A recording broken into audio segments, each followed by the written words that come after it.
మామూలుగా హాస్పిటల్లన్నా డాక్టర్లన్నా మీకు రోగాలు రావాలని కోరుకుంటారు. మీకు రోగం వస్తే మేము బాగు చేసి డబ్బులు తీసుకొచ్చాను. ఏదైనా హాస్పిటల్ ఓపెనింగ్ చేసేటప్పుడు మనం అక్కడికి వెళ్ళి వాళ్ళని మీ హాస్పిటల్లో దినదిన ప్రవర్ధమానమై అభివృద్ధి కావాలని దీవిస్తే అర్థం ఏంటి? అర్థం ఏంటంటే మీ ఆసుపత్రికి బాగా రోగులు రావాలా అంటే జనానికి రోగాలు రావాలని నువ్వు పెరగాలని అర్థం. మేము ఆ విధంగా ఎవరిని దీవించం. డాక్టర్ అంటే అర్థం ఏంటంటే ప్రజలకి రోగాలు రాకుండా చేసేటోడు అని అర్థం. రోగం వస్తే బాగు చేసేటోడు అని అర్థం కాదు. మేము గ్రామాలకు వచ్చేది ప్రధానంగా రోగాలు రాకుండా ఎడ చేసుకోవాలని నేర్పడానికి వస్తాం. జనం అందరూ కానీ నేర్చుకుంటేది చాలా హాస్పిటళ్ళు మూతపడతాయి, చాలా మంది డాక్టర్లకి పని కూడా ఉండదు, ఇంకో పని చేసుకొని బతుకుతారు. మీ రోగాల మీద, మీ బాధల మీద, మీ మరణాల మీద బతకాల్సిన అవసరం మాకు లేదు. మేము అట్లా నమ్ముతున్నాం. నేను 1968లో ఇక్కడున్న అనేక మంది పుట్టక ముందు కర్నూలు మెడికల్ కాలేజీలో చేరిన 2 ఏళ్ళకే నాకు అర్థమైంది. మాకు అర్థమైంది ఏంటంటే ఆ కాలంలో ఒక డాక్టర్ తయారు కావడానికి 6.5 సంవత్సరాలు పెట్టేది. ప్రభుత్వం వాళ్ళు మా మీద 6.5 సంవత్సరాలకు గాను 1 లక్ష రూపాయలు ఖర్చు పెట్టేవాళ్ళు. నా కుటుంబం నా మీద 10,000 ఖర్చు పెట్టింది. మా ఇల్లు 10,000 ఖర్చు పెడితే మీరందరూ కట్టిన పన్నులలోంచి ప్రభుత్వం తమ దగ్గర డబ్బులు తెచ్చుకొని ఆ డబ్బులు నేను చదువుకుంటే 1 లక్ష ఖర్చు పెట్టింది. నా ఇంటికంటే ఎంత ఎక్కువ పెట్టింది? 10 రెట్లు. నేను డాక్టర్ అయిన తర్వాత నా ఇంటి కోసం ఎంత పని చేసుకుంటానో అంతకి 10 రెట్లు ఎక్కువ జనం కోసం చేయాలా. దాని అర్థం అది. ఈరోజు ఒక డాక్టర్ తయారు కావాలంటే 1 కోటి రూపాయలు ఖర్చు అవుతుంది గవర్నమెంట్కి. 1 కోటి రూపాయలు నువ్వు నేను అందరం పన్ను కట్టి దేని మీద కడతాం? జుట్టుకు పూసే నూనె మీద కడతాం, తలకు వాడే దువ్వెన మీద కడతాం, చొక్కాల మీద, గుండెల మీద, దారం మీద, మైక్ మీద, మీ వాచీల మీద, మీ మెడల దండల మీద, మీ చెప్పుల మీద, అన్నిటి మీద పన్నులు కడతాం. ఈ కట్టిన డబ్బులన్నీ ప్రభుత్వం పోగేసుకొని ఈ డబ్బులు 1 కోటి రూపాయలు డాక్టర్ మీద ఖర్చు పెడితే ఈ డాక్టర్కి మనందరం పెట్టుబడి పెట్టిన 1 కోటి రూపాయలు మనకు వెనక్కి ఇవ్వాలా లేదా? ఏ డాక్టర్ మీకు వెనక్కి ఇస్తున్నాడు? ఇయ్యకపోగా దేశం వదిలిపెట్టి వెళ్ళిపోయి వేరే దేశం కోసం పనిచేస్తారు. అమెరికా బ్రహ్మాండంగా ఉంది, బ్రిటన్ బ్రహ్మాండంగా ఉంది, కెనడా బ్రహ్మాండంగా ఉంది, ఇండియా బాగాలేదు తిడతారు. ఇండియా పెట్టిన డబ్బులు 1 కోటి రూపాయలు మనం పెట్టిన డబ్బులు ఆడుకొని మనం తిడతారు. ఇది తప్పని మేము తెలుసుకున్నాం. అట్లే రోగాలు వచ్చిన వాళ్ళు రోగులను చూడకపోతే మేము రోగాలు కనుక్కోలేము. మీకు జ్వరం వస్తే నేను పరీక్ష చేస్తే నాకు అర్థమవుతుంది. నీ కడుపు నొప్పి వస్తే నేను పరీక్ష చేస్తే నాకు రోగం అర్థమవుతుంది. మీకు మెడలో గడ్డలో సంఖలో గడ్డలు ఉంటే అటు పరీక్ష చేస్తే మీ రోగం మీద నాకు అర్థమవుతుంది. ఒక రోగం గురించి నేను నేర్చుకోవాలంటే రోగాలు వచ్చిన మీకుండానే నేర్చుకుంటాం. నేర్చుకొని మీకు దాన్ని వైద్యం చేసి బాగు చేస్తాం. రోగులే లేరనుకో మాకు వైద్యం రాదుక. ఎందుకంటే ముఖ్యమైనది ఉంది, చాలా ముఖ్యమైనది. మన బంధువులు ఎవరైనా మరణిస్తే తీసుకెళ్ళి బూడి చేస్తాం, కాల్ చేస్తాం. బూడి చేస్తే మట్లు ఎరువు అవుతారు, కాల్ చేస్తే గాలిలో కాలుష్యం అవుతారు. 2 కళ్ళు ఇవ్వచ్చు. ఆ నల్లపరే తీసుకునేది 2 చూపు వస్తుంది. అలా చూపు ఇవ్వడానికి మనం 2 కళ్ళు చనిపోయిన వాళ్ళ కళ్ళు ఏం చేసుకుంటాం మనం? అలా ఇస్తే మన బంధువు 2లో బతికినట్టే లెక్క, 2 రూపంలో బతికినట్టే కళ్ళు అక్కడ ఉన్నాయి. మన భయం ఏంటంటే మనోడు స్వర్గానికి పోయేటప్పుడు కళ్ళు లేకుండా పోతాడేమో భయం. ఆడ దేవేంద్రుడు ఉన్నాడుగా, ఆయన చూసుకుంటాడు కళ్ళు లేకపోతే. ఆ భయంతో మనం కళ్ళియం. ఏదైనా మెదడు దెబ్బతిని ఇంక ఇతను బతకడు అని తేలిస్తే అప్పటికి ఇంకా గుండె పని చేస్తుంది, ఊపిరితిత్తులు పని చేస్తాయి, మూత్రపిండాలు, లివర్ అన్ని పని చేస్తూ ఉంటాయి. కానీ అతను ఇంకా బతకడు, మెదడు దెబ్బతిన్నది. అది అరుదే కావచ్చు కాక అటువంటి వ్యక్తితో ఈ మధ్య మేము కర్నూలులో 9 మందికి జీవితం ఇప్పించాం. లివర్ ఇద్దరికి, మూత్రపిండాలు ఇద్దరికి, గుండె1కి, ఊపిరితిత్తులు ఇద్దరికి, కళ్ళు ఇద్దరికి, 9 మంది రూపంలో ఆ చనిపోయిన వ్యక్తి బతికే ఉన్నాడు. మా మిత్రుడు, మా జన విజ్ఞాన వేదికకు సంబంధించిన అతను కృష్ణకిషోర్ అతను విజయవాడలో చనిపోతే అతన్ని 10 ఏళ్ళు బతికించుకున్నాం మేము. ఇంకా చేతకాల, మా వాళ్ళు కూడా కాల, జబ్బట్లాడిది, లివర్ పాడైపోయింది. ఆయనకి 2 అమ్మాయిలు అయితే, అమ్మాయిలు నా పిల్లలు లాంటి వారు. వాళ్ళకి ఫోన్ చేసి చెప్పి, అమ్మ మీ నాన్న చివరి కోరిక తన శవాన్ని బొడిసొద్దు, కాల్సొద్దు, మెడికల్ కాలేజీకి ఇచ్చి పిల్లలకు చదువు చెప్పడానికి ఇవ్వమని అడిగాడు ఆయన.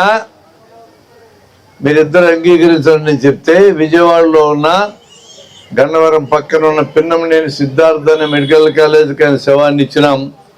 ఆయన ఇంకా అక్కడ ఉన్నాడు, ఆయన పిల్లలకు చదువు చెప్తాడు.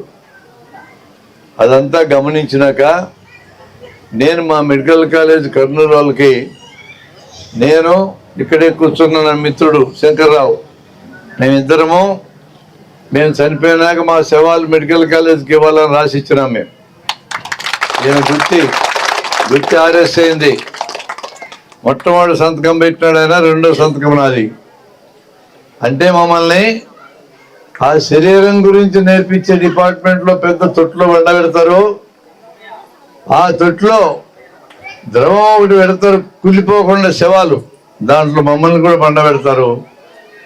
తర్వాత స్టీల్ బల్ల మీద పడుకోబెడితే తలకాయకు ఒక 10 మంది, పొట్టకో 10 మంది, ఈ చేతికి 5గురు, ఆ చేతికి 5గురు, ఈ కాలుకి 5గురు, ఆ కాలుకి 5గురు, మొత్తం 40 మంది మా చుట్టూ చేరి కత్తులతో కోసి కండరాలు, నరాలు, ఎముకలు చూసి వైద్యం నేర్చుకుంటారు. మేము చచ్చిపోయినా కూడా వైద్యం నేర్పిస్తాం. గొప్పగా జీవించడం అంటే ఇదే. బతుకున్నంతకాలం మనం ఇతరులకు సహాయపడతాం, రైట్, ఓకే. చనిపోయినా కూడా చదువు చెప్తాం. మేము దాని గురించి ప్రచారం చేస్తున్నాం. మేము చనిపోయినా కూడా జనానికి సేవ చేయాలని 6 నెలలు, సంవత్సరం పిల్లలకు చదువు చెప్తాం. అట్లా చదువుకున్న వాళ్ళు మంచి డాక్టర్లు అవుతారు. మేము అట్లా చదువుకొని తయారైనాం.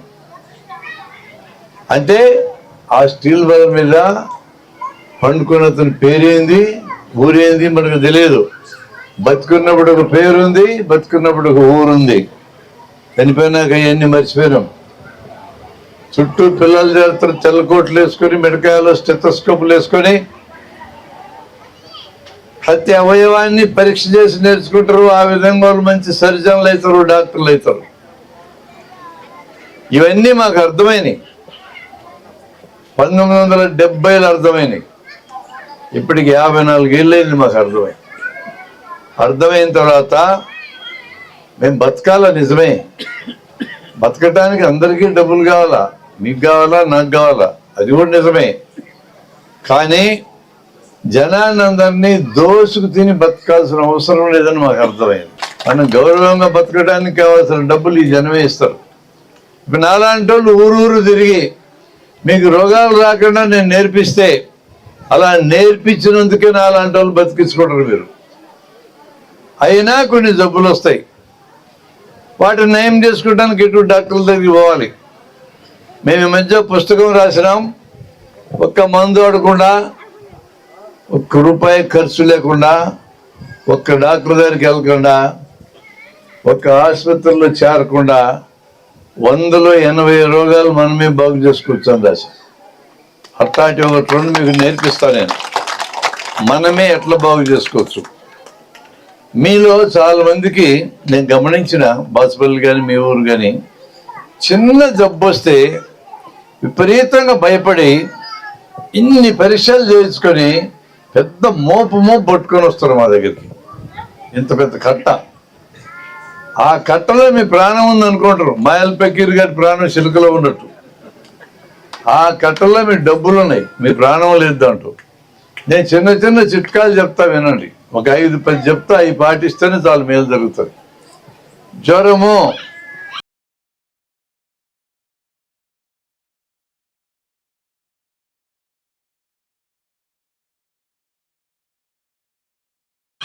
జ్వరం అంటే ఒళ్ళు కాలుతా ఉంటది, తలకాయ నొప్పి ఉంటుంది, ఒళ్ళు నొప్పులు ఉంటాయి, ఒక్కోసారి కొద్దిగా జలుబు ఉంటుంది.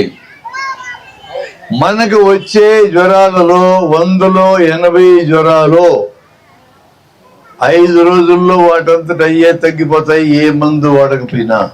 ఎట్లాంటప్పుడు జ్వరం వస్తే డాక్టర్ దగ్గరికి పోవాలంటే, జ్వరంతో పాటు విపరీతమైన కడుపు నొప్పి వస్తే డాక్టర్ దగ్గరికి పోవాలి. జ్వరంతో పాటు దగ్గితే రక్తం పడ్డా, మూత్రంలో రక్తం పడ్డా డాక్టర్ దగ్గరికి వెళ్ళాలా. జ్వరంతో పాటు ఫిట్స్ వస్తే డాక్టర్ దగ్గరికి పోవాలా. ఇవేమీ లేకపోతే ఈ 3 గుర్తుపెట్టుకోండి: రక్తం పోవడం, ఫిట్స్ రావడం, విపరీతమైన కడుపు నొప్పి. ఈ 3 కాకపోతే జ్వరాలు 5 రోజుల లోపల తగ్గిపోతాయేమో. 5 రోజుల దాకా మీరు డాక్టర్ దగ్గరికి పోవాల్సిన అవసరమే లేదు. మన దేశాన్ని 200 ఏళ్ళు పరిపాలించిపోయిన బ్రిటిష్ వాళ్ళు మనకంటే చాలా అభివృద్ధి అయిన వాళ్ళు, ప్రజలందరికీ చాలా జ్ఞానం ఉన్నటువంటి దేశం అది. అక్కడ 100 కుటుంబాలకు డాక్టర్ లెక్కన ఉంటాడు, ప్రభుత్వమే వైద్యం చేస్తుంది, ఇక్కడలాగా ప్రైవేట్గా పోనక్కర్లా. ఆ కుటుంబంలో ఎవరికైనా జ్వరం వస్తే ఆ కుటుంబంలో ఆ వ్యక్తి డాక్టర్కి ఫోన్ చేస్తే వాళ్ళు ఏం చేస్తారంటే, ఇందాక నేను చెప్పిన 3 అడుగుతారు. నీకేమన్నా విపరీతమైన కడుపు నొప్పి ఉందా, రక్తం పోతా ఉందా, ఫిట్స్ వచ్చినాయి అని అడుగుతారు. అవేమీ లేవని మీరు చెప్పగానే, మీరు ఇప్పుడు నా దగ్గరికి రానక్కర్లేదు. ఒకవేళ ఒళ్ళు నొప్పులు జ్వరము ఎక్కువగా ఉంటే పారాసిటమాల్ అనే ఒక మాత్ర ఎక్కడ పెడితే అక్కడ దొరుకుతుంది. మందుల షాపులు వాళ్ళు ఏమి డాక్టర్ సిటీ లేకుండా కూడా ఇస్తారు. అవి ఒక 10 మీ ఇంట్లో పెట్టుకోండి. ఒక్కో మాత్రం 40 పైసల కంటే కాదు, 4 రూపాయలకి 10 వస్తాయి. ప్రతి ఒక్కరింట్లో ఉంచుకోవచ్చు. మీరు నొప్పులు ఎక్కువ ఉన్నా, జ్వరం ఎక్కువ ఉన్నా ఒక మాత్రం మింగండి, ఎక్కువ లేకపోతే ఏమీ తినద్దు. 5 రోజులు చూడండి. 5 రోజుల లోపల తగ్గకపోతే నా దగ్గరికి రండి అని చెప్పు. జ్వరం వస్తే వెంటనే డాక్టర్ దగ్గరికి పరిగెత్తద్దు. నేను చెప్పిన 3 లక్షణాలు లేకపోతే మీరు డాక్టర్ దగ్గరికి 5 రోజుల దాకా వెళ్ళొద్దు. 5 రోజుల తరువాత కూడా జ్వరం అట్లాగే ఉంటే డాక్టర్ దగ్గరికి వెళ్ళండి. ఇప్పుడు ఎంతమందికి తగ్గిపోయినట్టు? మీ ఇంట్లో 80 మందికి తగ్గిపోయింది, 100లో 80 మంది. నేను ఒక సాక్ష్యం చూపిస్తా, దీనికి మీరు అర్థం చేసుకోండి. ఈ మధ్య కరోనా రోగం వచ్చి మొత్తం ప్రపంచం అంతా వణికిపోయింది. మీకు కూడా విన్నారు ఆ పేరు. కరోనా టెస్ట్ పరీక్ష పాజిటివ్ అని వస్తే అర్థం ఏంటంటే లోపల రోగక్రిమి ఉన్నట్టు లెక్క. నాకు స్పష్టంగా తెలిసింది, మీకు చెప్తున్నా వినండి. కరోనా పాజిటివ్ వచ్చిన వాళ్ళలో 100 మందికి పాజిటివ్ వస్తే 35 మందికి ఒక్క లక్షణం కూడా లేదు. నాకు కూడా వచ్చింది, మా డ్రైవర్కి వీరేష్ అక్కడ ఉన్నాడు, ఆయనకు కూడా వచ్చింది. ఒక్క లక్షణం కూడా లేదు, మాకు పాజిటివ్ వచ్చింది. ఏ మందు వాడక్కర్లా. ఇంకో 45 మందికి కొద్దిగా జలుబు, కొద్దిగా దగ్గు, కొద్దిగా జ్వరం వచ్చి 5 రోజుల్లో తగ్గిపోయింది. ఇళ్ళకు కూడా మందులు అక్కర్లా. 35, 45 కలిపితే 80 అయింది. కరోనా రోగం లాంటిది ప్రపంచంలో లక్షల మంది మరణించారు, మన దేశంలో 50 లక్షల మంది చచ్చిపోయారు. అటువంటి భయంకరమైన రోగంలో 100లో 80 మందికి ఏమీ చేయకుండా తగ్గిపోయింది. ఇప్పటికీ కరోనా రోగం ఉంది. జలుబు వస్తే ఎట్లుంటుందో అట్లా వస్తుంది అది. ఇప్పుడు ఇదివరట్లాగా భయపడేటట్టు రాదు, అయిపోయింది దాని బలం. ఇంకో 15 మందికి జ్వరం కొంచెం పెరుగుతుంది, దగ్గు కొంచెం పెరుగుతుంది, ఆయాసం కొంచెం పెరుగుతుంది. అలాంటి వాళ్ళు ప్రభుత్వం వాళ్ళు నిర్వహించే ఐసోలేషన్ ఇళ్ళు అక్కడ ఉన్నా మరి తిండి తినటమే, ఏం మందులు ఉండవు. లేదా మీ ఇంట్లో ఎవరిని కలవకుండా ఒక రూమ్లో ఉన్నా ఈ 15 మందికి తగ్గిపోయింది, పెద్దగా మందులు లేకుండా, లేదా కొద్దిపాటి మందులు పారాసెటమాల్ లాంటి మందులతో. అంటే కరోనా జబ్బు 100కి 95 మందికి ఏం చేయకుండా తగ్గిపోయింది. ఇతర రోగాలు ఉన్నోళ్ళు, షుగర్ జబ్బు, బీపీ జబ్బు, పెద్ద వయసు ఉన్నోళ్ళు, క్యాన్సర్లు ఉన్నోళ్ళు, ఇట్లాంటి వాళ్ళలో మాత్రమే 1000 మందిలో 9 మంది మరణించారు. 1000 మందికి 9, 100కు ఒకరు కూడా లేరు. అంత భయంకరమైన జబ్బులోనే అంతంత మందికి ఏం చేయకుండా బాగైతే మీరు ఎందుకని జ్వరం అంటే ఎంత భయపడాలా? 5 రోజులు ఏ వైద్యం అక్కర్లా, చూడండి, తగ్గకపోతే ఆసుపత్రికి వెళ్ళాలి. ఈ 180 మంది ఆసుపత్రికి పోకుండా ఉంటే మీ గ్రామంలో ఎంత డబ్బులు మిగులుతో లెక్కేసుకోండి. మీరు అట్లా చేయకుండా జ్వరం వచ్చిందనుకొని మీరు డాక్టర్ దగ్గరికి పోతే ఏమవుతుందో నేను చెప్తా. కరోనా వచ్చినప్పుడు ఆసుపత్రులన్నీ మూతపడ్డాయి, మీకు తెలుసు. ప్రశాంతంగా ఉన్నారు జనం మూతపడ్డప్పుడు. ఒక్కసారి ఆసుపత్రులు తెరుచుకోవడానికి అవకాశం ఇచ్చినాక ఈ 180 మందికి వైద్యం అక్కర్లేదని నేను చెప్పిన వీళ్ళందరినీ ఈ హాస్పిటల్లో చేర్చుకొని లక్షలు వసూలు చేస్తున్నారు. మీరు జ్వరం అనే పేరుతో డాక్టర్ దగ్గరికి వస్తే ఏం జరుగుతుంది? నా దగ్గరికి వస్తే నేనేం చేస్తానంటే, మీకు ఏమన్నా కడుపు నొప్పి ఉందా అంట, లేదంటారు. ఒంటిలో రక్తం పోతుందో, తగ్గితే రక్తం వస్తుందంట, లేదంటారు. ఫిట్స్ వస్తున్నాయంట, లేదంటారు. అయితే ఇంటికి పోవంట. ఇంటికి పోవను కానీ నన్ను అనుమానంగా చూస్తారు. నీ దగ్గరకు వచ్చి ఫీజు ఇచ్చి నీ దగ్గర కూర్చుంటే, ఇంత దూరం నుంచి వస్తే మేము కొండాపురం దగ్గర నుంచి 20 కిలోమీటర్లు వస్తే ఏమి లేదు, ఇంటికి పోవటం, నువ్వేమి డాక్టర్వి అని మీరు అనుకుంటారని మేము అనుకుని అప్పుడు ఏం చేస్తారు, మా డాక్టర్లు ఒక 3000 పరీక్షలు రాసిస్తాం. పరీక్షలు చేసేటప్పుడు బాగుపడతాడు. ఆ పరీక్షలు అన్నీ మామూలుగా ఉన్నాయని రిపోర్ట్ వచ్చినా కూడా మిమ్మల్ని వదలం, 1000 రూపాయల మందులు రాసిస్తాం. పరీక్షలన్నీ మామూలుగా వచ్చినా ఈసారి మందులు ఎందుకు నువ్వు అడగవు, నేను చెప్పను. నువ్వు అడగవు, మేము చెప్పను. 3000 పరీక్షలు, 1000 రూపాయలు మందులు రాస్తే నీకు తృప్తి, డాక్టర్ బాగా చూస్తున్నాడు అని అనుకుంటావు. పచ్చమైంది సార్ అని అడుగుతావు. జ్వరానికి పచ్చమైంది తొక్క ఏం అక్కర్లేదు అక్కడ చెప్తే నువ్వు నమ్మవు నన్ను. వంకాయ తినొచ్చు సారు, తినగాకంట, అబ్బా భలే చెప్పాడు సారు. బెండకాయ సారు తినొద్దంట, అబ్బా ఏమి చెప్పాడు సారు.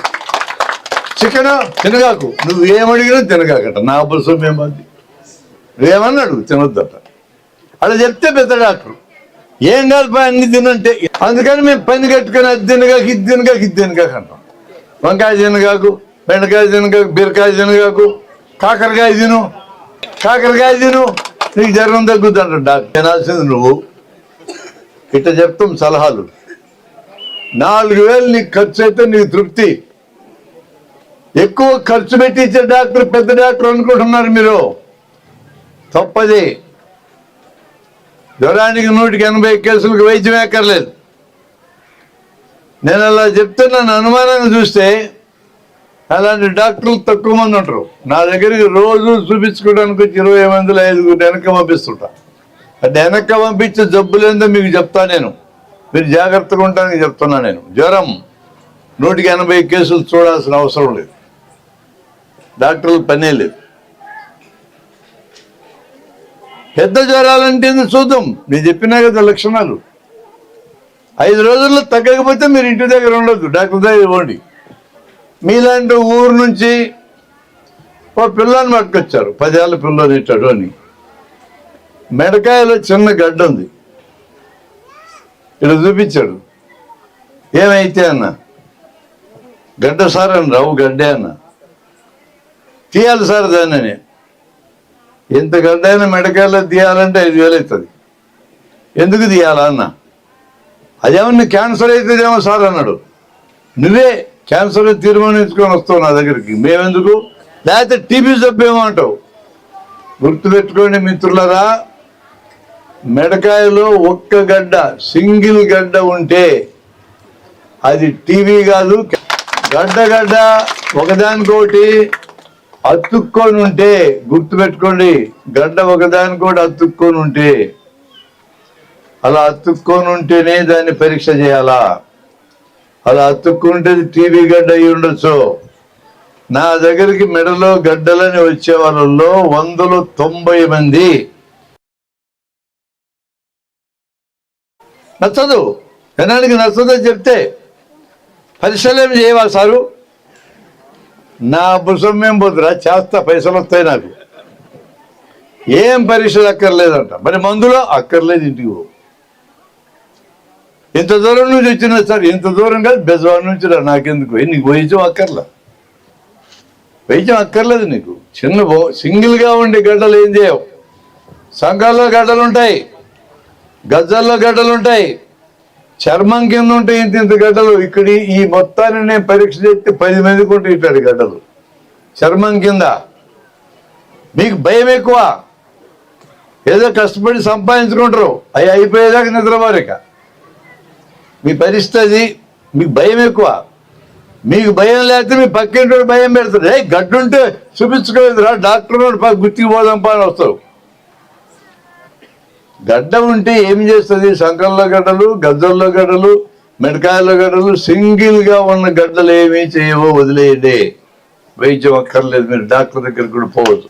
ఆ గడ్డలు గబగబా పెరుగుతూ ఉంటే ఒక పాయింట్, అది ఆ గడ్డలు నొప్పి చేస్తే, ఇక్కడ తాగితే ఏం చేయవు, నొక్కినావు అనుకో, నొప్పి తీవ్రంగా నొప్పి ఉంటే గబగబా పెరుగుతూ ఉన్నా, నొక్కితే నొప్పి ఉన్నా, ఫ్రీగా కదలకుండా అతుక్కొని ఉన్నా, చర్మానికి కానీ అడుగును కండరానికి కానీ ఇట్టెట్టు కదిలిస్తే ఫ్రీగా ఉంటాయి.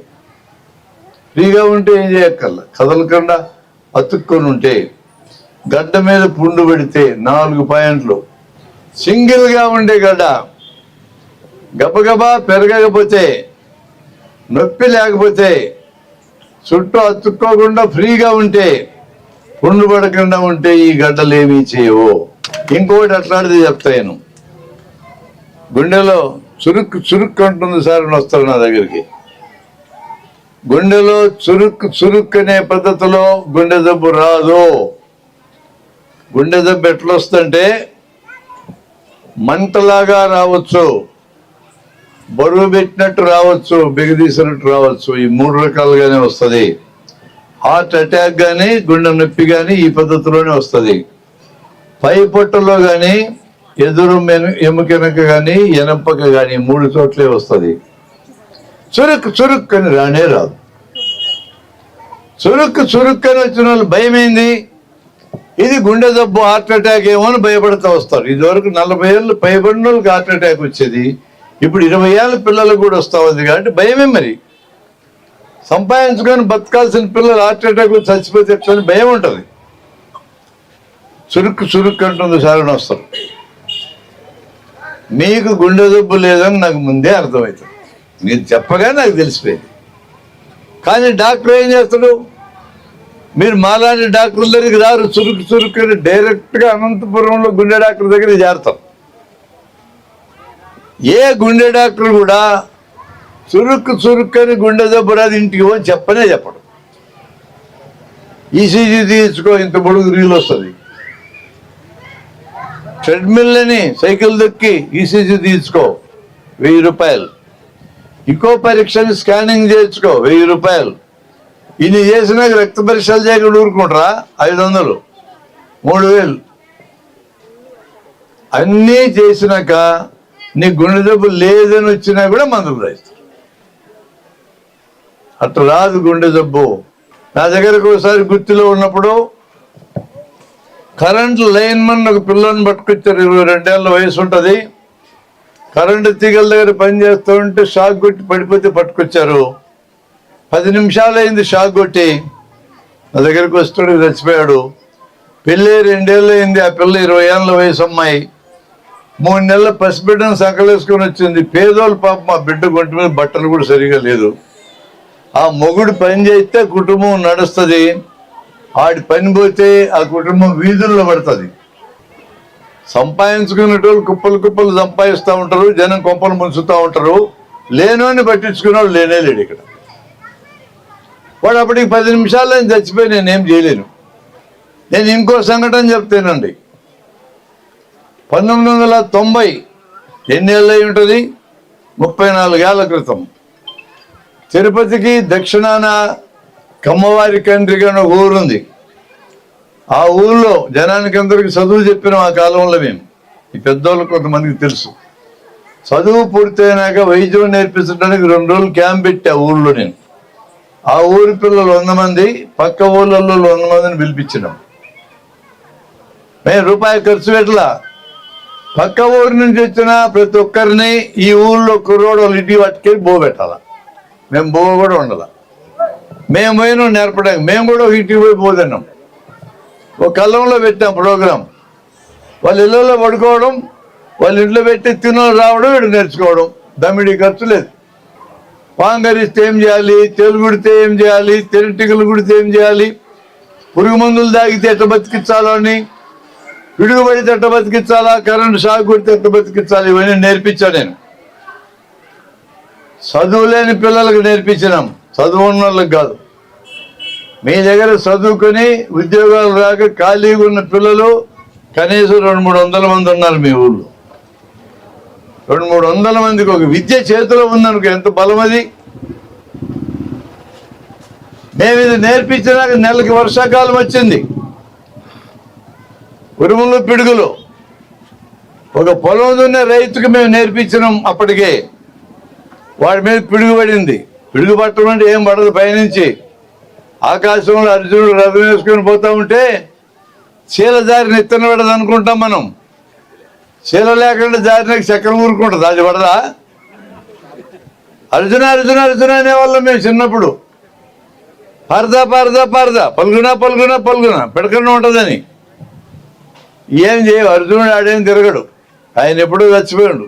ఆయన రథం వేసుకొని ఆకాశం లేకపోయినా ఆయన తిరగడానికి. భూమి మీదనే రథాలు లేవు, బస్సులు కార్లు వచ్చినాక. అట్లా నమ్మకం అన్నమాట.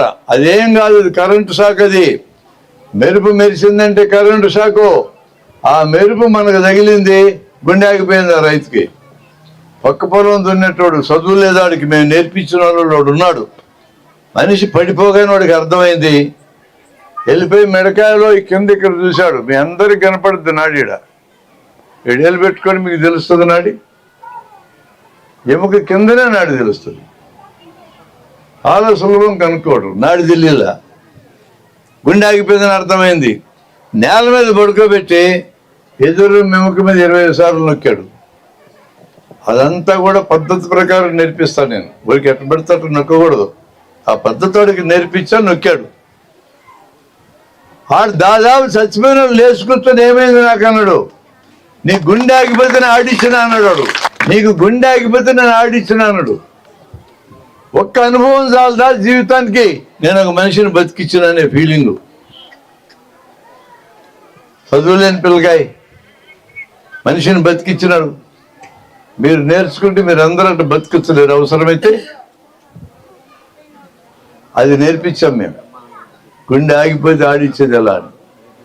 ఇటాడి విద్యలు వేటికి మీరు డాక్టర్ల దగ్గరికి పోనక్కర్లేదు, డాక్టర్లు కానక్కర్లేదు, ఆసుపత్రులు పోనక్కర్లేదు. ఇక్కడ మీరు 50 మంది పిల్లలను రెడీ చేయి. మీరు ఇంకా బాగుపడాలా, మీ పిల్లలు పక్కన ఉండే అంటే మీకు బంధువులు ఎక్కడెక్కడ ఉన్నారో ఒక ఊరు నుంచి 2-3 పిలిపించండి.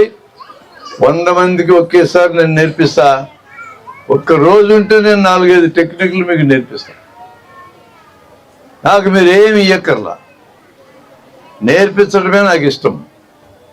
డబ్బులకు నేర్పించేటోళ్ళు ఉన్నారు. ఒక్కొక్కరికి 100 రూపాయలు తీసుకొని నేర్పిస్తారు. 100 మందికి నేర్పిస్తే 10,000 వస్తాయి. మీ మీద 10,000 తీసుకొని బతకాల్సినంత అవసరం నాకు లేదు.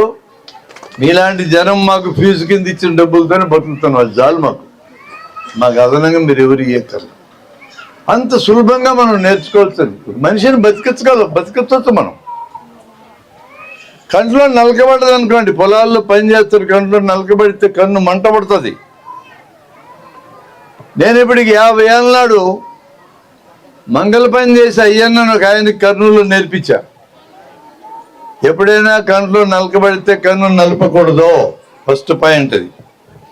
ఓ పెద్ద బేసిన్లో నీళ్లు పోసి తలకాయ దాంట్లో ముంచి కళ్ళు 10 సార్లు ఇట్లా ఆడిస్తుండి. 100లో 90 మందికి నలకలు పోతాయి.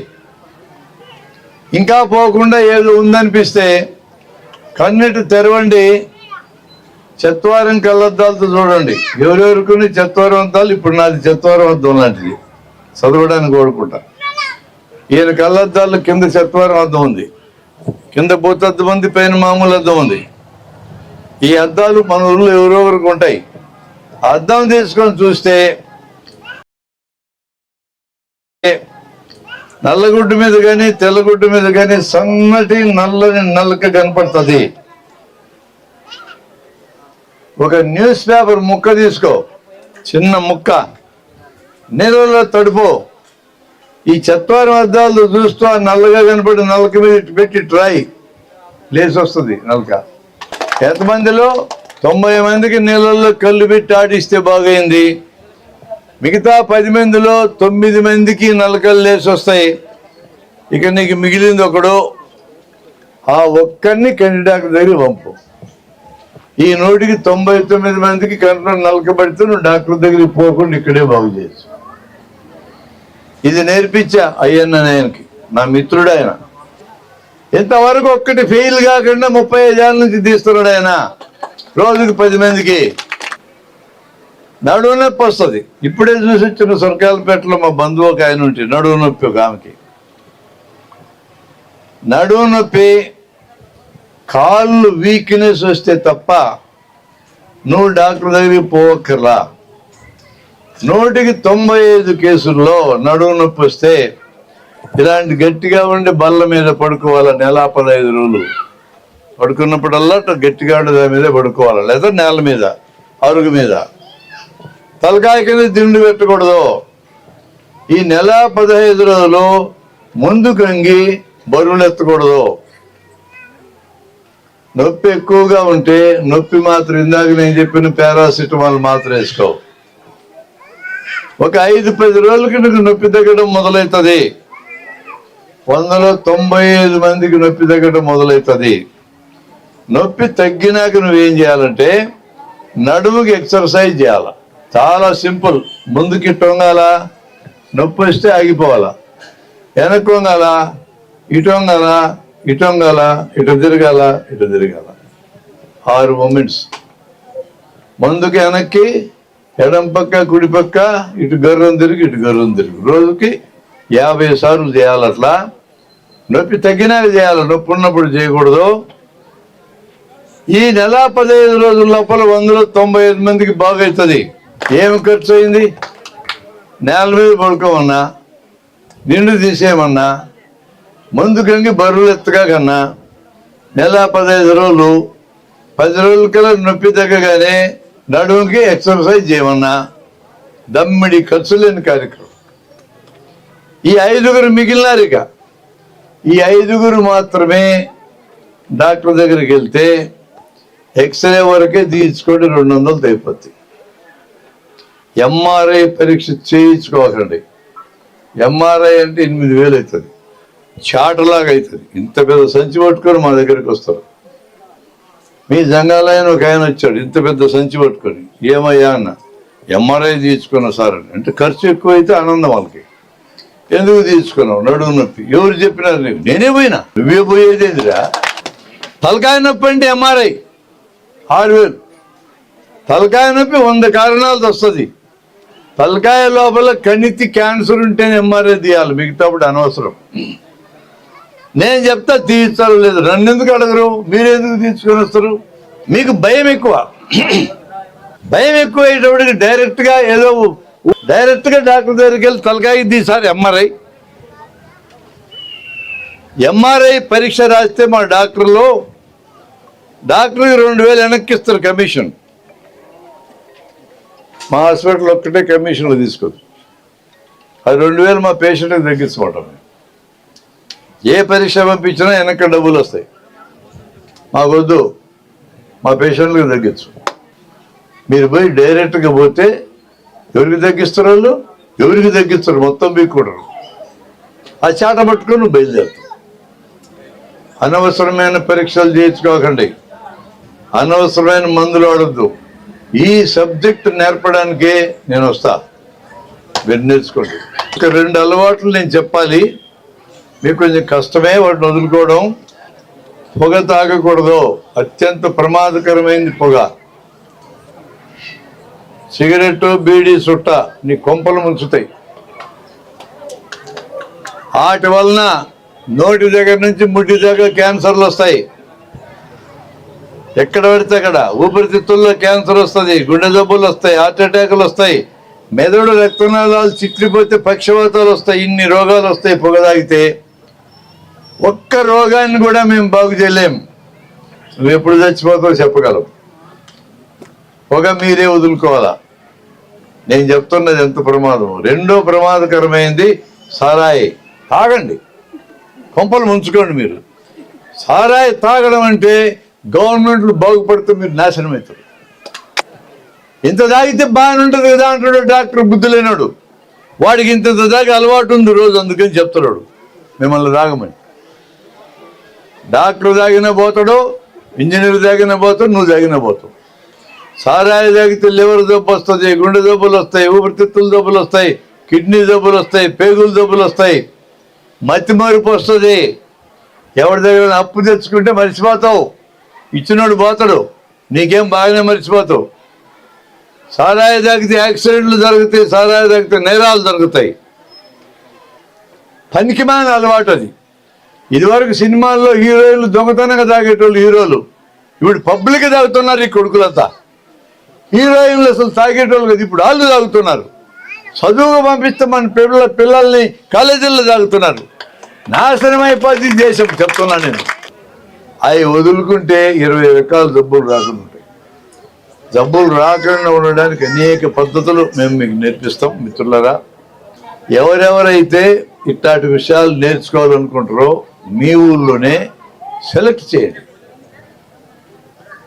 మీకు క్లోజ్గా ఉన్న మీ బంధువులు ఉండే ఊళ్ళు ఉంటాయి, ఊరికి 1-2 పిలుచుకోండి. ఒకరోజు గట్టిగా కూర్చోమను. వీళ్ళకి అద్భుతమైన విషయాలు మీ జీవితంలో పనికొచ్చే నేను నేర్పిస్తాను. నేను నేర్పినందుకు మీరు నాకేమి ఇయ్యక్కర్లేదు. నేను మీతోనే కూర్చుంటా. మాకు కులాలు లేవు, మతాలు లేవు, అందరూ మాకు సమానమే. నేర్చుకునేటోళ్ళు మా బిడ్డలు లాంటి వారు, ఖచ్చితంగా నేర్పిస్తాం. ఇంజక్షన్ లేటు 2-3 నేర్పామనుకోండి, మీ ఊళ్ళో ఎవరికైనా అవసరమైతే వాళ్ళే వేస్తారు, ఎవరో చేయడం ఎందుకు. అటువంటి ఒక సహాయం మా హాస్పిటల్ నుంచి